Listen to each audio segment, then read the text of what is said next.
जब देश गुलामी की जंजीरों में जकड़ा हुआ था, जब अंग्रेजों का राज भारत की आत्मा को कुचल रहा था, तुम मुझे खून दो, मैं तुम्हें आजादी दूंगा। यह आवाज थी भारत के महान क्रांतिकारी सुभाष चंद्र बोस जी की। We are confident that India shall be free. 23 जनवरी 1897 उड़ीसा के कटक में एक ऐसा बालक जन्मा जिसने अंग्रेजों की नींव हिला डाली। नेताजी बचपन से ही तेजस्वी, अनुशासित और देशभक्त थे। उन्होंने आईसीएस जैसी प्रतिष्ठित परीक्षा पास की, लेकिन अंग्रेजों की नौकरी करना उन्हें मंजूर नहीं था। उन्होंने कहा, एक गुलाम देश में मैं अंग्रेजों का अधिकारी बनकर कैसे रह सकता हूँ? I resign my office and appoint Deshwar Subhash Chandra Bose as President of Indian Independence Revolution.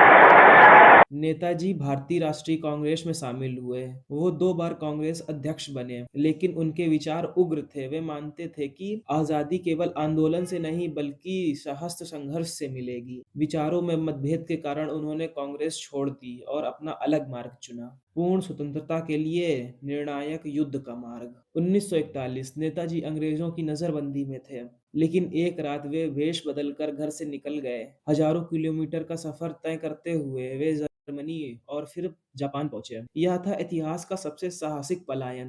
1943 में नेताजी ने सिंगापुर में आजाद हिंद फौज की कमान संभाली। यह सेना बनी थी उन भारतीय सैनिकों से जो अंग्रेजों के लिए लड़ रहे थे, लेकिन दिल से भारत की माता के सिपाही थे। नेताजी ने कहा, दिल्ली चलो, और एक नई सरकार बनाई, आजाद हिंद सरकार। उन्होंने तिरंगा फहराया और भारत की आजादी को विश्व मंच पर घोषित किया। नेताजी ने सेना में महिलाओं के लिए भी एक विशेष दस्ता बनाया गया था, रानी झांसी रेजिमेंट।